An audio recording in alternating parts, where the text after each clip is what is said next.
The thermometer outside Henrik Johansson's claim shanty read 11 degrees below zero on the morning of January 9, 1873, and he couldn't stop thinking about the fool woman 3 miles west who'd buried herself like a prairie dog. Temperature was dropping 2 degrees every hour. Wind picked up from the northwest, carrying the smell of snow across the valley floor near what had become Kearney, Nebraska. Johansson had survived 4 winters out here on the Central Plains. He knew what was coming. And he knew that woman, Anna Becker, didn't stand a chance in that hole she called a house. She'd shown up in May of '72 with a deed to 160 acres, a team of oxen, 3 crates of tools, and ideas that made every homesteader within riding distance shake their heads. 42 years old, German accent thick as molasses, widow of a stone mason who'd died building railroad bridges in Pennsylvania. No children, no family. Just her and those oxen, and a determination that looked like stubbornness to most folks. By August, while other settlers were raising proper sod houses, walls 3 feet thick, peaked roofs, south-facing doors, Anna Becker was digging, 8 feet down into the hillside on the north edge of her property, excavating dirt by the wagon load, creating what looked like a grave for someone who wasn't dead yet. "She'll freeze," Thomas Cartwright had said back in September, watching her work from his horse. Cartwright ran 400 head of cattle on the open range, had served 3 years with the cavalry at Fort Kearney, knew this country better than the creases in his own hands. Cold settles. Flows downhill like water. She's building herself a death trap. He'd offered to help her raise a proper structure. She'd thanked him in that formal way of hers and kept digging. By October, you could see what she'd created, if you could call it that. The front wall stood 4 feet above ground, built from sod blocks cut from her own land, each brick weighing 50 pounds. Behind that wall, the structure descended 8 feet into the earth, following the hillside's natural slope. Roof made of cottonwood poles layered with prairie grass, then 18 inches of sod, then another 6 inches of loose soil. Total thickness, 2 feet of insulation between her and the sky. Single window facing south, no bigger than a flour sack. Stovepipe chimney rising from what looked like a burial mound. The whole thing measured 14 feet by 20 feet inside, 280 square feet of living space that sat mostly below ground level, dug into the hillside like a root cellar with ambitions. It's a soddy built by someone who doesn't understand soddies, Margaret Brennan had told her husband James after visiting in November. The Brennans had emigrated from County Cork 5 years prior, had built 3 successful claim houses, knew what worked. The woman's living in a hole, no proper ventilation. Moisture'll condense on those earth walls come winter. She'll be breathing mold by February, if she lives that long. Margaret Brennan wasn't cruel. She'd brought Anna bread and preserves, had tried to explain why the design was wrong. But Anna had shown her the interior walls, lined with thin slabs of limestone she'd hauled from a quarry 12 miles east, showed her the ventilation shaft hidden behind the stove, explained something about thermal mass and earth temperature that made Margaret's head spin. German engineering words that didn't translate to Nebraska common sense. Jeremiah Cole, the settlement's unofficial leader, a man who'd homesteaded here in '67 and helped 30 families establish claims, had been most vocal. "I've seen fancy ideas kill more settlers than blizzards," he'd said at the community meeting in late November. "Woman thinks she's smarter than 5 years of accumulated wisdom. Temperature gets to 20 below.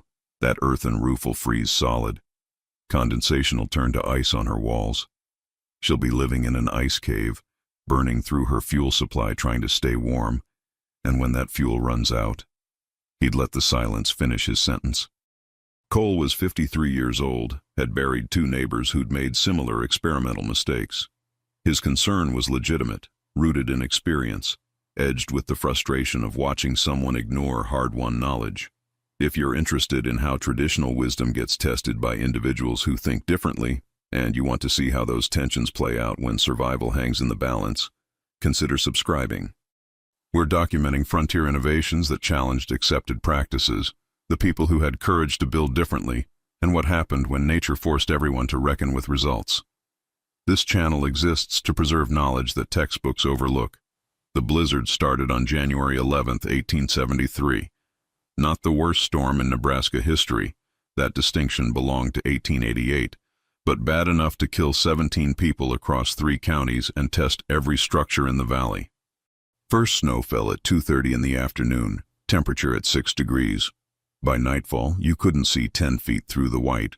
Wind hit 40 miles per hour by midnight, driving snow horizontal, piling drifts 8 feet high against anything that stood vertical. Temperature dropped to 23 below zero by sunrise on the 12th. Kept dropping. Henrik Johansson had prepared well.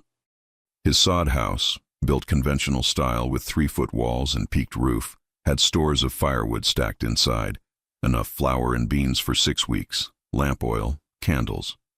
His 2 children, ages 9 and 6, huddled near the stove while his wife, Ingrid, kept hot coffee brewing.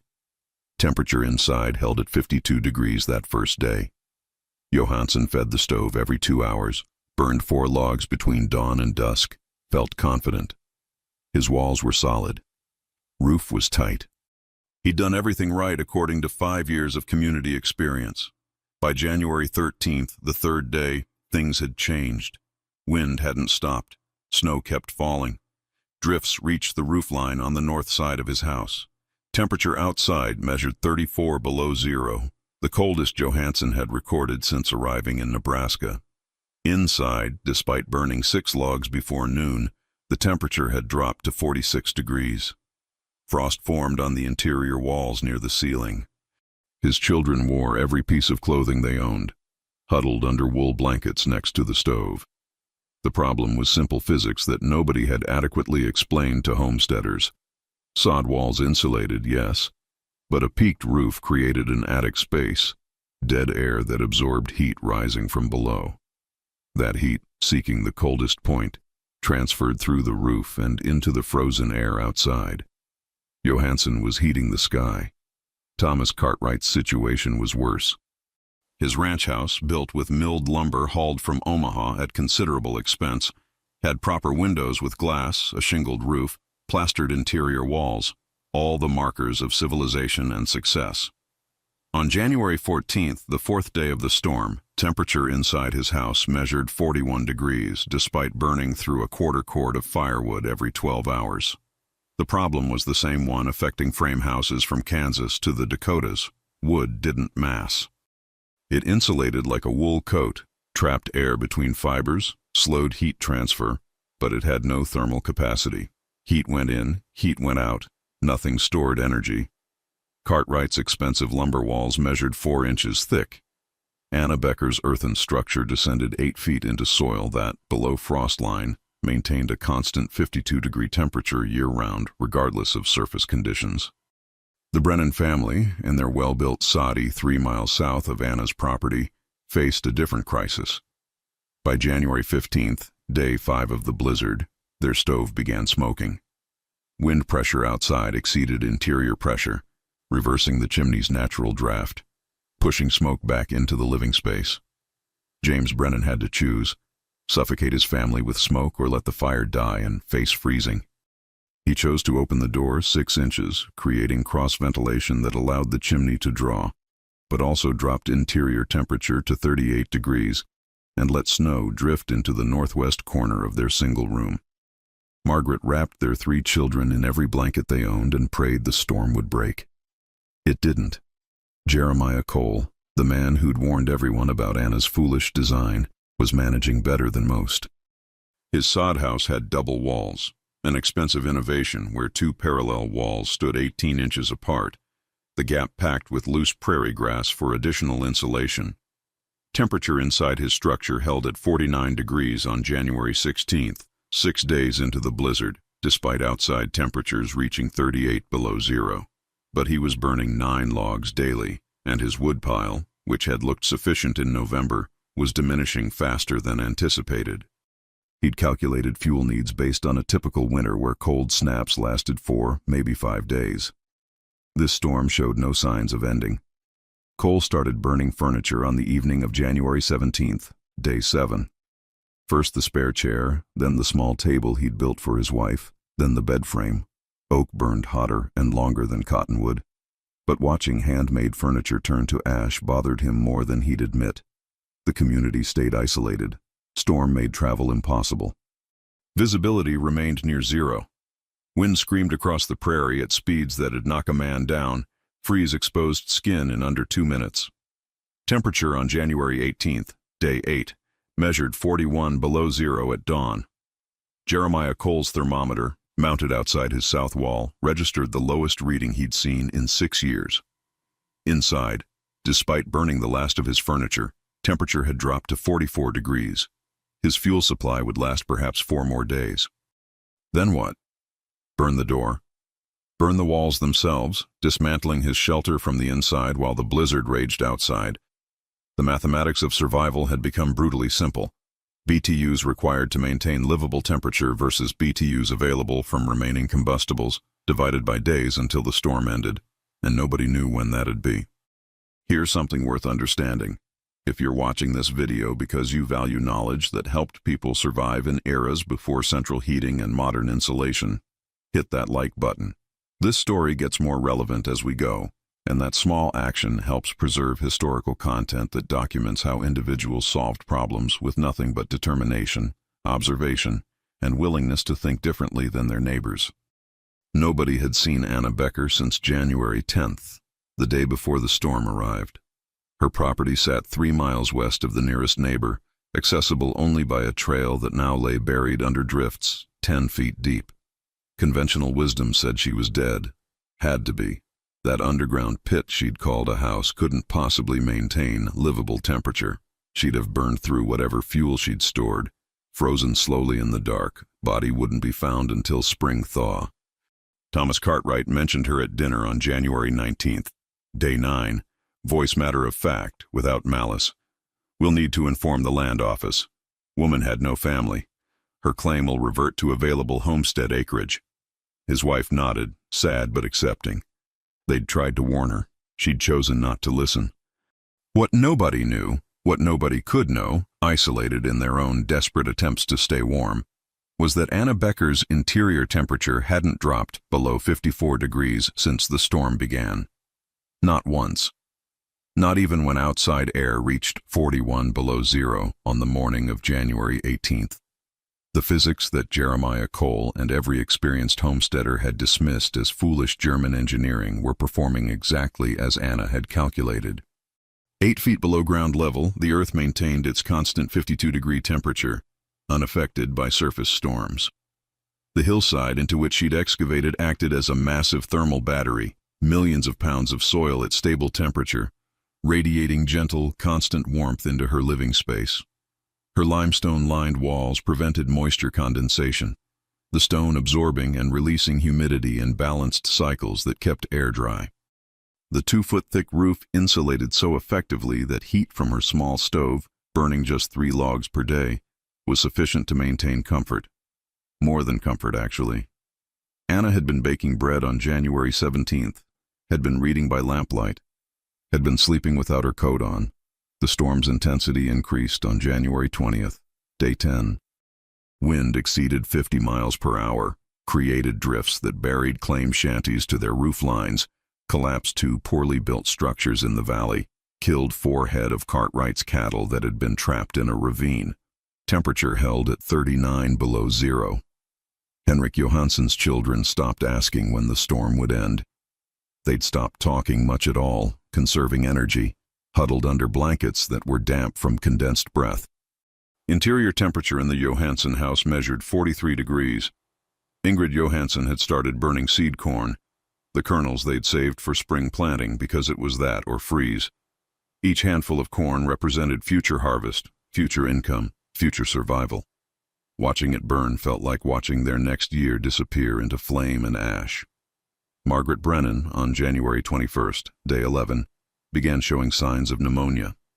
The constant cold, the damp conditions from snow that had drifted through their temporarily opened door, the stress of keeping 3 children warm, had overwhelmed her constitution.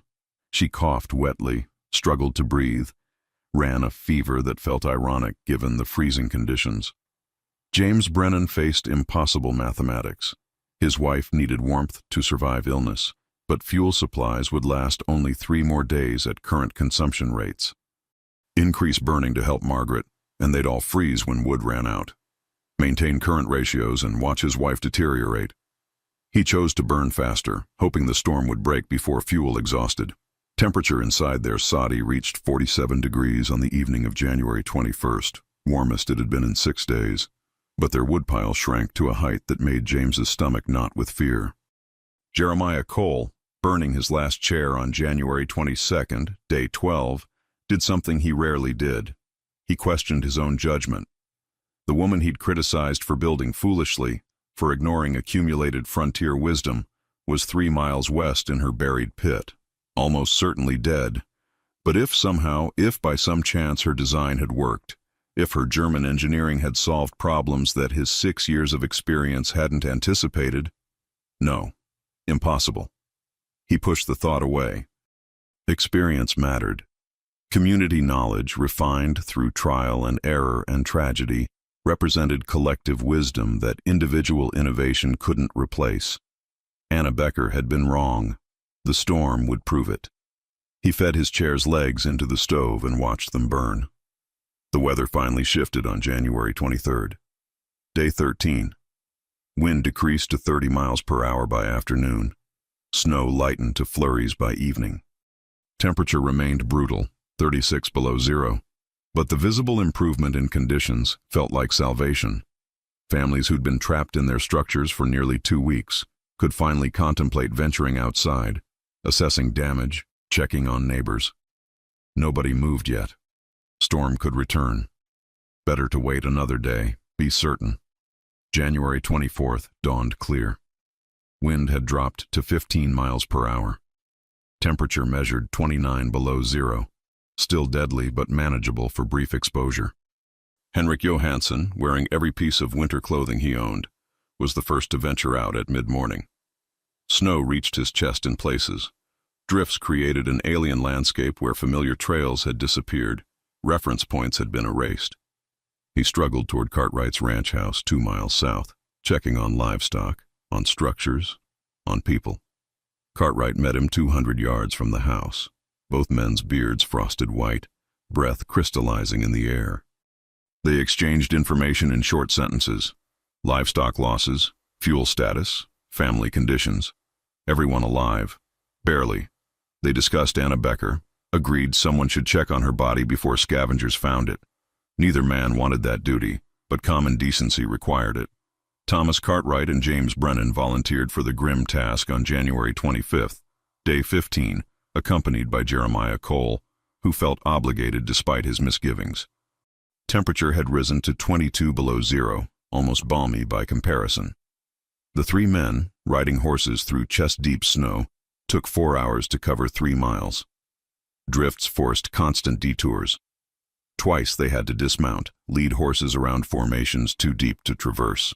When they finally reached Anna Becker's property at 2 o'clock in the afternoon, they saw something that made no sense. Smoke rising from the stovepipe. Thin, steady smoke. Not the desperate, thick smoke of someone burning everything they owned, but the controlled output of a properly managed fire. They approached cautiously, as if expecting a trap. The structure itself was barely visible. Drifts had covered much of the front wall, only the window and door remained clear, evidence of recent shoveling. Cartwright knocked, voice rough. "Mrs. Becker, you alive in there?" Silence. Then footsteps. The door opened inward, a design choice that prevented snow from blocking it. And Anna Becker stood in the doorway wearing a house dress, wool shawl, and an expression of mild surprise. Behind her, visible in lamplight, the interior of her underground house looked impossibly normal. Table with bread and butter, cup of coffee steaming, open book, stove burning with a controlled fire. Warm air drifted out, carried scents of baked bread and wood smoke and dry earth. "Gentlemen," she said in her German-accented English, formal as always. "Come in, please. You must be frozen." They entered in a daze. Thermometer mounted on her limestone wall read 56 degrees. 56 degrees. Cartwright's house, burning a quarter cord every 12 hours, hadn't reached 50 degrees in 2 weeks. Jeremiah Cole touched the thermometer, checked it wasn't broken. It wasn't. The underground space felt like spring, dry, comfortable, stable. No frost on walls, no condensation, no ice. Just steady, gentle warmth radiating from earth that remembered summer. Anna Becker served coffee, answered questions in her methodical way. Yes, she'd been comfortable throughout the storm. No, she hadn't worried about freezing. Her fuel consumption, 3 logs per day, sometimes 4 if she was baking. Her woodpile, stacked in the chamber she'd excavated off the main room, remained 3/4 full, sufficient for another month of similar conditions. She'd spent the storm reading, sewing, writing letters to relatives in Pennsylvania, sleeping soundly each night under a single blanket. The earth itself had kept her warm, just as she'd calculated it would. Thermal mass, she explained again, though this time her audience listened differently. Constant ground temperature, heat storage, minimal heat loss, concepts that violated frontier common sense but proved themselves through simple, undeniable comfort. The men rode back in silence, processing implications. Everything they'd believed about proper construction, about experienced wisdom, about the right way to build in Nebraska winters, had been challenged by a 42-year-old widow who'd ignored their advice and survived better than any of them. Cartwright broke the quiet first. We need to understand what she did, how she did it, before next winter. Cole nodded slowly, pride wrestling with pragmatism. I was wrong, he admitted, voice steady. I was completely wrong about her design. Word spread through the settlement within 24 hours. By January 27th, day 17 of technically being in a storm period, though the actual blizzard had lasted 14 days with another week of extreme cold, families were visiting Anna's property to see for themselves. She accommodated everyone, explained principles repeatedly, showed how limestone walls managed humidity, demonstrated ventilation shaft function, described how earth temperature below frost line remained constant regardless of surface conditions. She shared calculations. Her 280 square foot space, 8 feet underground, insulated by millions of pounds of 52-degree earth, required roughly 7,000 BTUs daily to maintain 55-degree interior temperature. A single log, burning efficiently, generated approximately 2,500 BTUs. 3 logs provided 7,500 BTUs, slightly more than needed, compensating for door openings, cooking needs, minor heat loss through ventilation. Compare that to conventional sod houses losing heat through peaked roofs, or frame houses bleeding thermal energy through thin walls, and the mathematics became obvious. Anna hadn't been lucky. She'd been correct. Henrik Johansson visited on January 28th, brought his wife and children. Ingrid cried when she felt the steady warmth, when she realized they'd nearly died while this woman, this supposedly foolish woman, had been comfortable 3 miles away. Anna served them bread and hot coffee, didn't lecture, didn't gloat, simply shared information. Johansson asked technical questions. Excavation depth, wall angles, roof construction, ventilation calculations. Anna answered everything, offered to help them modify their existing structure or build new. The earth wants to keep us warm, she said in her formal way. We just have to let it. The Brennan family came next. Margaret, still recovering from pneumonia but alive, touched the limestone walls like they were holy artifacts. You tried to tell me, she said to Anna. I didn't listen. Anna shook her head. You listened to experience. That's not wrong. But sometimes experience in one place doesn't transfer to another. Nebraska earth is different than Irish sod. Same materials, different conditions. We all had to learn. The generosity in that response, granting dignity to people who'd dismissed her, who'd predicted her death, struck James Brennan harder than criticism would have. This woman had been alone, had been doubted, had been proven spectacularly right, and she was using that vindication to teach rather than triumph. Thomas Cartwright spent 3 hours examining every aspect of Anna's design on January 30th. He'd brought paper, pencil, measuring tape, asked permission to document everything. Anna consented, helped him measure wall angles, roof thickness, excavation depth, limestone placement. Cartwright was a practical man, a cattleman who understood efficiency and results. This changes everything, he told her, voice quiet. Next winter, I'm digging into the hillside on my property. Building like this. Would you consult on the design? Anna smiled.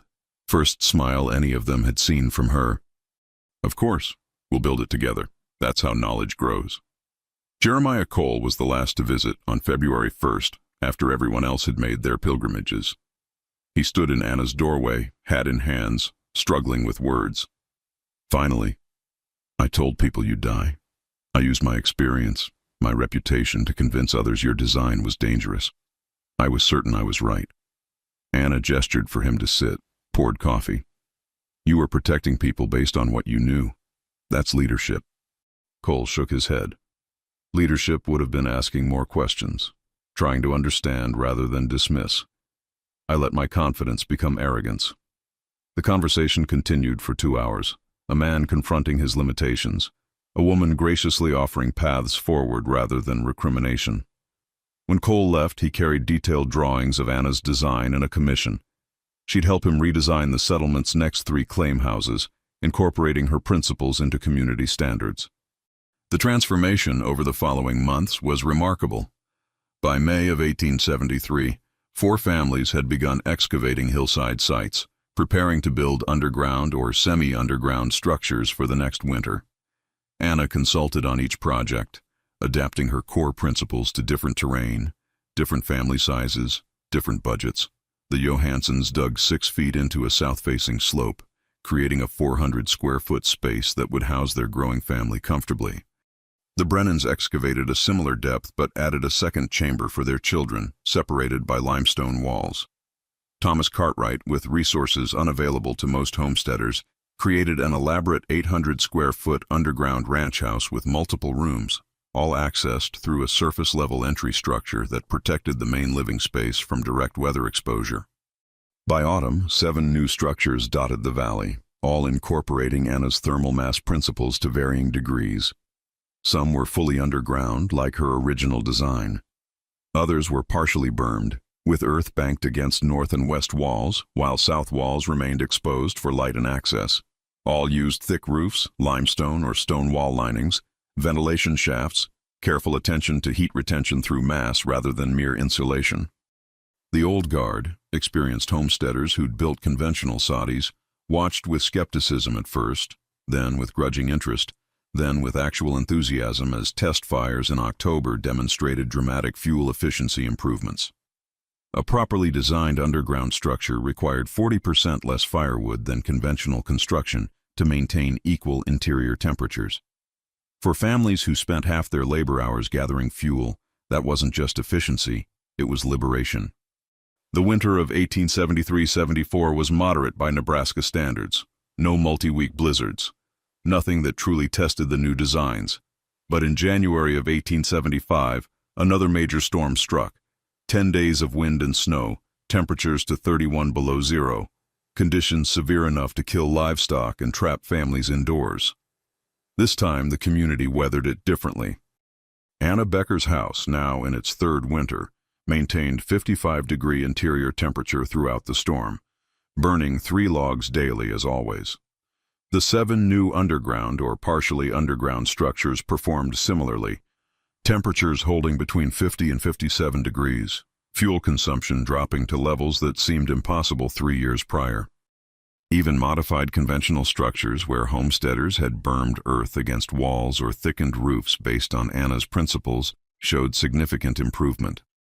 Jeremiah Cole's redesigned house, which incorporated a partially underground design with double earth walls, maintained 51 degrees throughout the storm, while burning half the fuel his old structure had required. This is the second time I'm going to mention this, because it matters. If you value the preservation of frontier knowledge, if you believe traditional innovations that solved life or death problems deserve documentation and respect, please subscribe to this channel. We're not trying to be clever or entertaining. We're trying to preserve wisdom that textbooks ignore, techniques that saved lives, individuals who thought differently when thinking differently meant survival. Every subscriber helps keep these stories accessible, searchable, documented for people who might need this knowledge someday. Join us in that mission. What Anna Becker had accomplished went beyond personal survival. She'd introduced engineering principles refined in European alpine conditions to American prairie construction, adapted them to local materials and terrain, and demonstrated their validity through the most brutal form of testing, actual winter conditions that killed neighbors who'd built conventionally. Her willingness to share knowledge freely, to help others implement her designs without financial compensation or proprietary claims, transformed a single innovation into community-wide improvement. By 1876, more than 20 families within 30 miles had adopted some version of underground or heavily bermed construction. Fuel wood consumption across the settlement dropped by an estimated 35%. Winter mortality, particularly among children and elderly who were most vulnerable to cold-related illness, decreased noticeably. The community became more resilient, more sustainable, more capable of enduring Nebraska's harshest conditions. Other innovations followed. If earth mass could store warmth in winter, could it store coolness in summer? Anna experimented with summer ventilation patterns, discovered that opening north-facing vents at night while closing south-facing vents during day created natural cooling cycles that kept interior temperatures 20 degrees below outside air during July heat waves. She designed root cellars that maintained 50-degree temperatures year-round, perfect for storing vegetables, dairy, seed stocks. She helped James Brennan build an underground spring house that kept butter and milk fresh for weeks longer than surface structures. Each innovation was documented, shared, refined through collective experience. The original skeptics became advocates.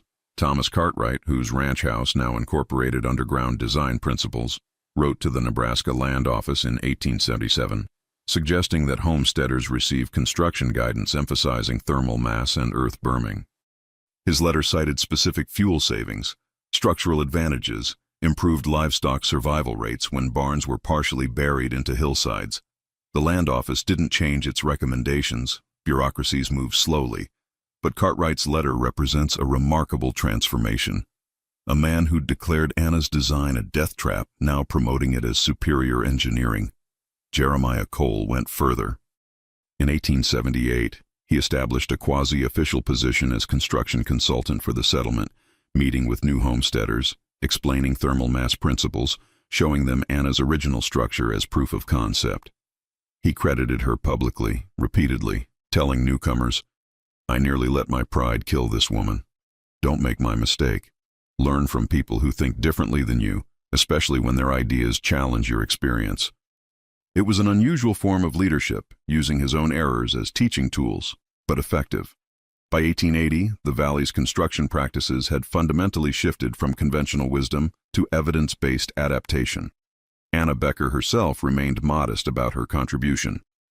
When asked why she'd built so differently, she'd explain about her late husband's work. Stonemason who'd studied alpine architecture in Bavaria, who'd understood how mountains stayed warm in winter through mass and insulation, who'd taught her principles she'd then applied to Nebraska prairie. "I didn't invent anything," she'd say. "I just remembered what Johann told me, adapted it to different conditions, trusted that physics worked the same here as anywhere else."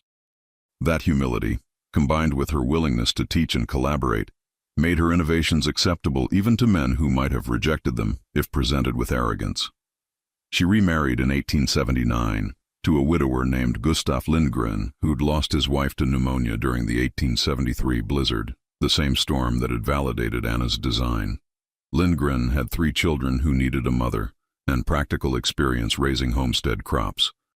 Together they expanded Anna's original property, built additional underground storage chambers, experimented with passive solar heating by installing larger south-facing windows that captured winter sun while earth mass stored the warmth. Their combined farm became a model of efficiency. Underground living quarters requiring minimal heating fuel, underground storage for crops and livestock feed, above-ground fields and pastures managed with the time and energy freed up by reduced fuel gathering requirements. The community prospered through the 1880s. Not everyone built fully underground. Some preferred traditional structures, some had terrain that didn't accommodate excavation, some simply wanted windows and light that underground designs limited. But even skeptics incorporated Anna's principles where practical: thicker roofs, earth berming against prevailing winds, attention to thermal mass and foundation design. The cumulative effect was a more resilient settlement, better able to survive harsh winters, more efficient in resource use, more adaptable to Nebraska's extreme temperature swings. Modern archaeologists and architectural historians have documented several of these 1870s-1880s underground homesteads, including Anna Becker's original structure, which remained inhabited until 1923. Ground-penetrating radar surveys confirm the sophistication of these designs. Precise excavation angles, carefully placed drainage systems, ventilation shafts positioned for optimal airflow, limestone wall linings that managed humidity exactly as Anna had intended. Temperature monitoring of the few remaining intact structures shows her calculations were accurate. Interior temperatures remain stable at 52 to 54 degrees year-round, with no heating or cooling, just as she'd predicted based on constant ground temperature below frost line. Contemporary sustainable architecture has rediscovered these principles under various names: earth-sheltered design, bermed construction, passive annual heat storage. Modern engineers calculate thermal mass values, insulation R values, heat transfer coefficients, sophisticated mathematics that formalize what Anna Becker understood intuitively through observation and transferred knowledge. A properly designed earth-sheltered home in Nebraska today requires 75% less heating and cooling energy than conventional frame construction, nearly identical to the fuel savings Anna's neighbors documented in the 1870s. The technology has advanced, but the physics remain unchanged. What distinguished Anna Becker wasn't supernatural genius or secret knowledge. She'd simply paid attention to proven principles from another context, adapted them to new conditions, and had the courage to build differently despite community skepticism. Then, crucially, she'd shared her success freely rather than hoarding it. That generosity, that willingness to teach former skeptics without resentment, transformed personal innovation into community advancement. The settlers who'd doubted her didn't stay enemies. They became students, then collaborators, then advocates, spreading thermal mass principles across the Nebraska frontier through networks of credibility that Anna, as an immigrant widow, could never have accessed alone. The greatest testament to her work might be this. By 1890, underground or heavily bermed construction was common enough in central Nebraska that it no longer seemed unusual. New homesteaders arriving from the east were surprised to find established families living partially underground, but accepted it as regional adaptation once they experienced their first winter. What had been dismissed as one woman's foolish experiment had become normalized practice, integrated into community knowledge so thoroughly that people forgot it had once been controversial. Anna's innovation had succeeded so completely that it became invisible, the highest form of validation. She died in 1904 at 74, having spent 32 years on her Nebraska homestead. Her obituary in the Kearney newspaper mentioned her contributions to local construction practices, credited her with introducing thermal mass principles that had saved lives and resources.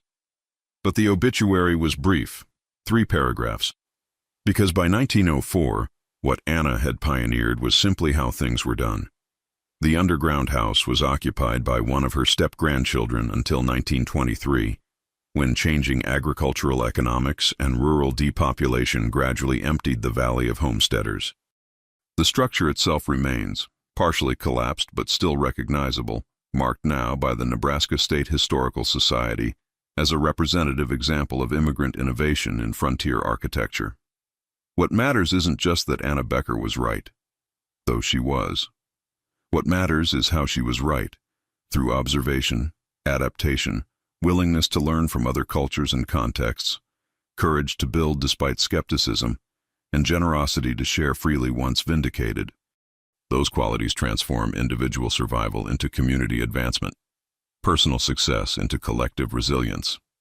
The blizzard of 1873 tested her design, yes, but her real test came afterward. Whether she'd use her correctness as weapon or as gift, she chose gift, and a valley full of families survived subsequent winters because of it. Consider that the next time someone's unconventional idea gets dismissed as impractical. Consider that experience, while valuable, isn't infallible. Consider that wisdom can come from unexpected sources: immigrant widows, foreign traditions, individuals willing to dig when everyone else is building up. And if you found value in this story, If it made you reconsider how innovation happens and how communities learn, hit that like button one more time. Small action, meaningful impact. Just like 3 logs a day, carefully burned, keeping an underground house warm through 3 weeks of blizzard that froze an entire valley. Sometimes the smallest, most efficient solutions are the ones nobody expects to work, until they have to.